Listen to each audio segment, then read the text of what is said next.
we have already seen the rightward and the leftward shift of the supply curve. Now let me talk about the rightward and the leftward shift of the demand curve. A demand curve increases or decreases, that is leftward or rightward, due to factors like change in the prices of the related goods. This is the first factor, that is change in the price of the related good. Now when I talk about it in general sense, it means if supposing a particular brand of chocolate is being sold at X price and the other chocolate producer tries selling his chocolate at a lower price, then it happens that the demand for that chocolate comes down, which means change in the demand curve. The demand for that particular chocolate will fall. So this will bring about the change in the demand curve. So the substitute goods play a very vital role, because if they increase or decrease their price in the market, then there is going to be a wave, there is going to be a change, a current in the demand curve. Another factor could be the change in income of the consumer. For example, it could be that the consumers of the country were getting less salary. Then their demand or their interest would be towards cheaper goods. But if their income rises, they will go for better goods, and thus there will be a change in the demand curve.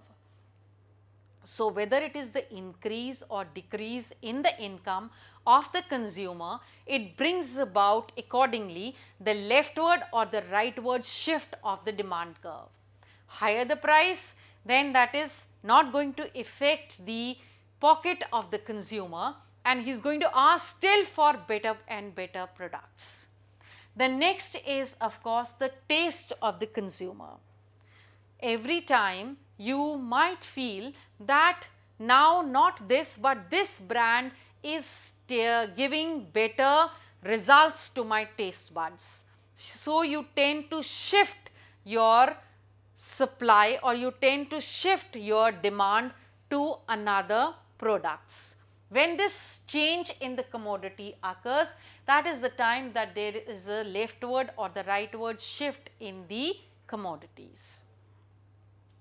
And of course, the number of consumers, if they increase or decrease, does make a huge difference in the supply and the demand curve, and thus which means the change in the price of the related or the substitute good, change in the income of the consumer, the taste buds of the consumer, and the number of consumers together and even singularly make about a shift in the demand curve towards the leftward or the rightward.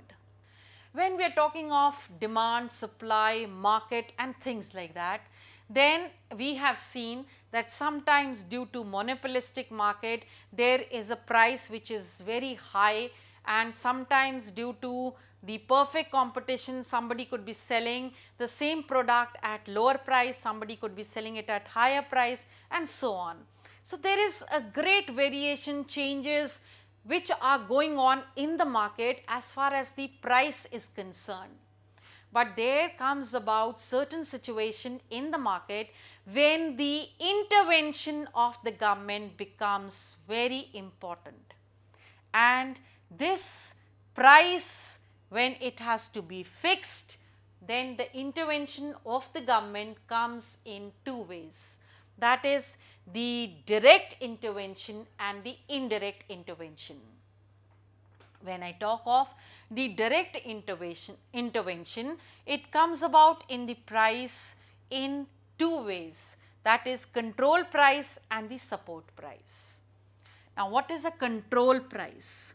Control price is when a commodity is being sold at a very high price, which is not right, which is not the equilibrium price. You remember the equilibrium price? That is when the demand and the supply are at par, and the right price is the equilibrium price.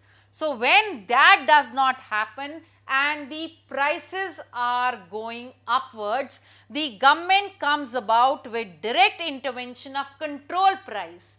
That is, it gives a particular price at which, the maximum price at which the commodity can be sold. Then there is a support price.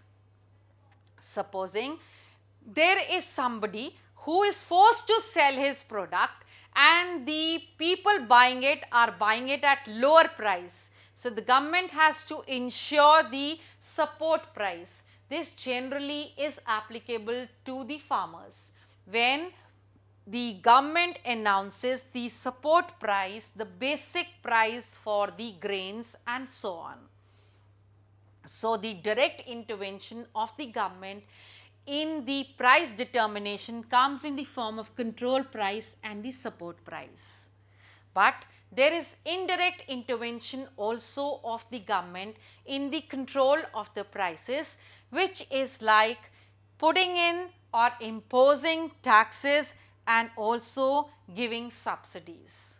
For example, if supposing the government wants to increase the price of a commodity, it will increase the taxes on that commodity. If it wants or it feels that it is a necessity and the commodity should be able to reach the consumers at a particular price, then the subsidies are granted to the commodity. For example, it could be that we have subsidies on petrol, on kerosene, on LPGs, and sometimes the government does threaten us that it's going to take out or it's just going to abolish with the subsidies that we have. But the imposition of taxes on the commodities will make rise in the price of a commodity, and the granting of subsidies is going to bring down the price. And it is claimed that even the price of the mother dairy is subsidized so that this basic necessity reaches to the consumers at a price which is affordable to the consumers.